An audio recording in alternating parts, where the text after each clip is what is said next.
How's it going, guys? I'm Tactics HD, and this is the presentation deep dive for NHL 24.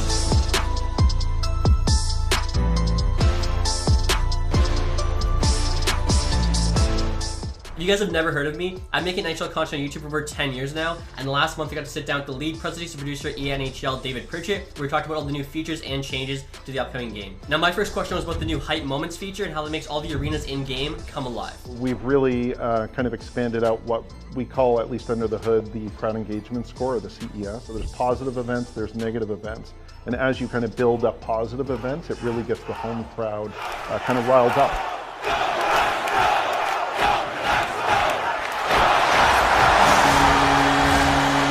And the next feature I'm really excited for in NHL 24 is the new Creation Zone environment. Basically, this is where you are whenever you're creating your player, creating your team. And a cool feature they added this year is the ability to create 30 more teams, 1,500 more skaters, and 200 more goalies than previous years, so those custom rosters should be awesome. But next, guys, I'll have Pritchett tell you about some of the different customization options within that mode. We've got over 150 new pieces of vanity gear that are animated, which need to kind of be seen to believe. And I think we've got 130-something pieces of vanity gear that aren't animated, but look super premium. We've got a new no tape stick option, which the fans have been asking for quite some time. And a lot of work has been done on the material tuning to make the sticks as authentic as possible. The metalness, the graphite, making them look exactly right. Another big one that the fans have been asking for a long time is you can now put a cage on any helmet whatsoever.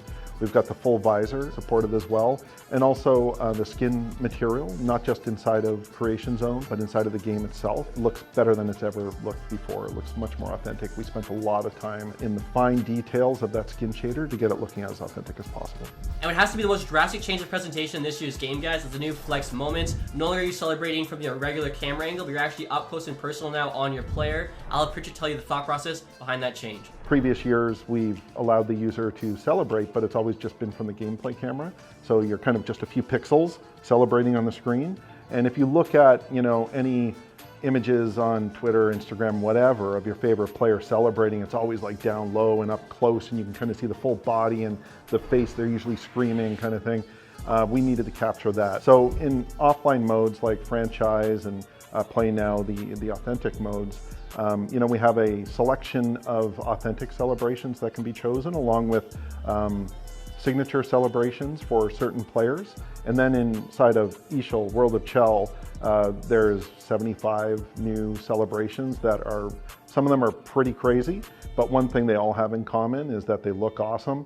Brand new camera, brand new lighting, and facial animation for every single one of them that is appropriate for the celebration. And now with Flex Moments, the other big change of presentation this year has to be the new dynamic Rink Boards. Obviously some controversial opinions about those. I asked Pritchett how they're going to ensure that they're not distracting for players. When you score, we get a special animation there, and we bring up the most relevant stat. So if it's a career milestone or if it's an in-game milestone like a hat trick or something like that, that's what we're going to showcase on the boards. And then in the World of Chell, there's this whole new kind of customization, player banners we call them, but they're graphics that you can kind of customize your character with, and they kind of take over the boards as well. It's very cool. And now with all that new information being displayed on the boards, I asked Pritchett how that could potentially help players who play without audio, which I sometimes do, I'm not going to lie. Here's his thoughts. So we've heard a lot about people obviously not playing with audio, and while audio is awesome and everyone should play with audio, we get it. There are people that don't want to play with audio. Instead of doing something like bring up an overlay or something like that, we just put it on the boards themselves. So if there's a delayed penalty, the empty net, so a goalie got pulled, those types of things we now just put up on the boards. And users, the great thing about it is users don't have to break focus. They don't have to take their eyes out of the game world and kind of look at an overlay or look up at the score clock. They can just kind of, they see it already just from playing. They just kind of see it out of the corner of their eye. And it's a super effective way to kind of communicate information, and it's helpful whether you've got audio or not, but definitely for people that don't have audio, it's super helpful. And now in regards to graphical improvements in NHL 24, there's now sweat exertion on players, which is very cool, as well as new facial animations. I asked Pritchett to tell us more about that feature, as well as whether or not it'll be available on all consoles. All of the new heads, 22 new star heads, they're in all platforms, so Gen 4 and Gen 5, but the exertion is Gen 5 only. This year, and it's a great feature, but what you'll see is the exertion, the player's face, they get more flushed, they get more sweaty, kind of as they're out there on the ice working.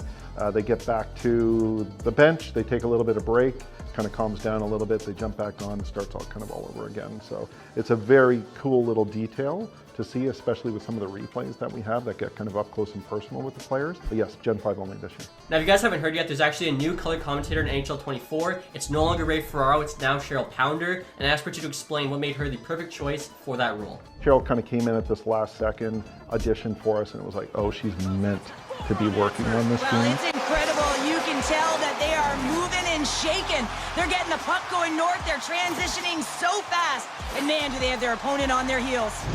A goaltender, they have to have talent, they have to have mobility, they have to be able to track the puck, but they have to have a willingness to find it and fight for any second shot, and that's exactly what happens here. Out-battling, out-willing, and you make the save.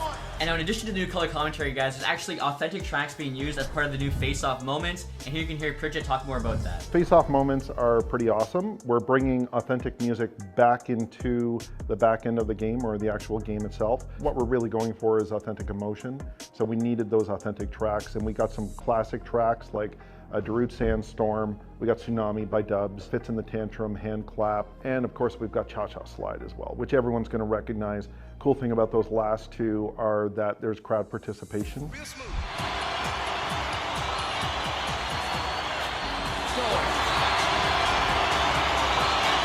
Now, my favorite presentation feature in NHL 23 had to be the on-ice projection, so I asked Pritchett whether or not we'd be getting any new unique ones for different teams in NHL 24.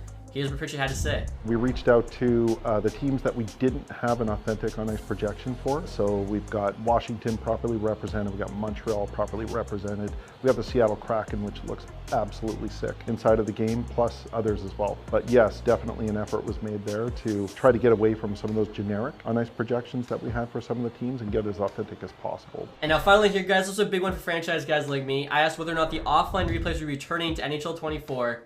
Here's your answer. Yeah, so this year we brought back the full